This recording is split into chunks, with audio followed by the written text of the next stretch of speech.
Welcome to a new episode of Joe Mogul. And new Joe Mogul videos are available every Wednesday morning. So brighten up your life and tickle your smarts. Hit the subscribe button below and I will be sure to keep you on your toes.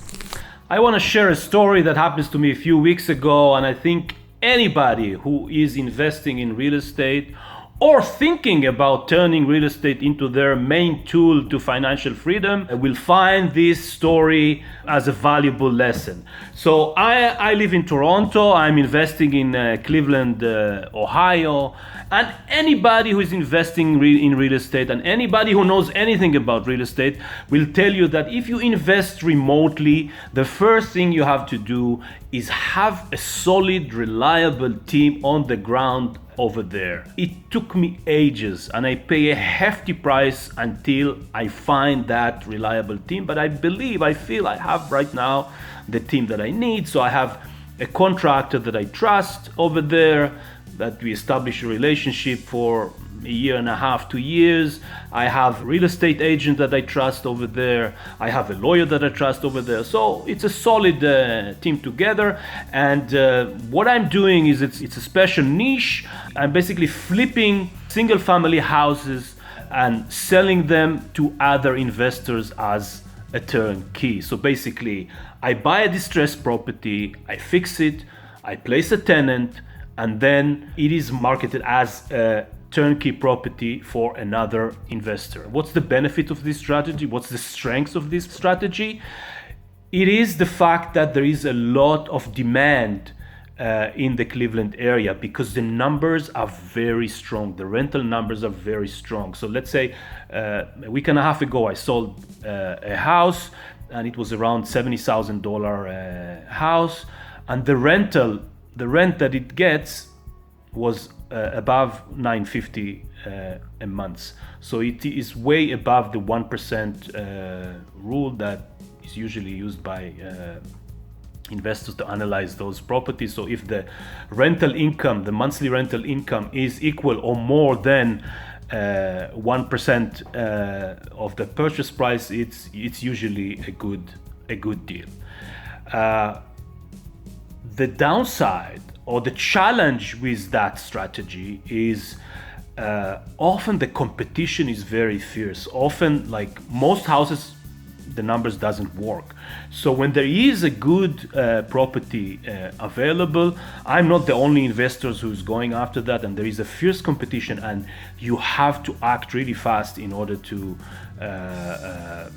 be the first one to take a good house that is available.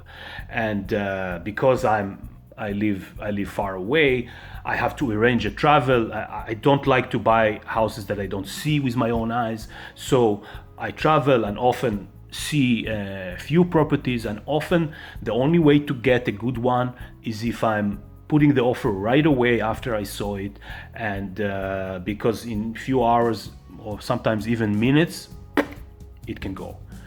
And because I establish a special relationship with my contractor, and because I'm walking through the house with my contractor, and because time is critical, we kind of have that agreement that because he is looking and he's giving me the price, like, okay, the cost to fix it will be X, and even if there is something, when he opens the wall and finds something that nobody expected, and that happens almost every deal, every house, there is some unexpected surprise.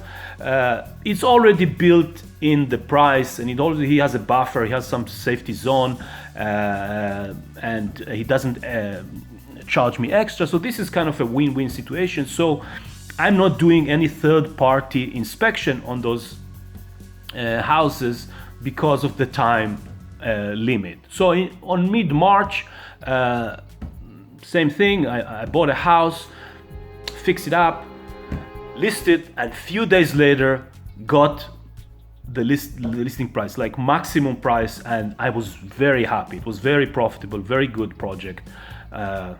Very happy with the result. Before the deal was closed, the buyer did an inspection, and then boom. They find issues with the basement that I wasn't aware of and the contractor wasn't aware.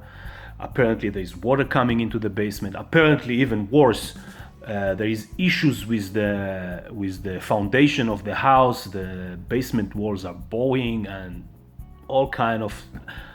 The buyer didn't even negotiate anything. They just withdraw the offer, and it's middle of the summer. All the foundation contractors are busy. They don't have any interest in even doing the job or giving a competitive price.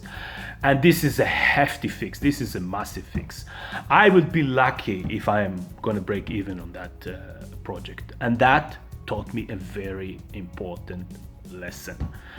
No matter how urgent the deal is, and often even if you're not in that niche of distressed houses, and the market is just very competitive, and it's like a seller market, and everybody wants always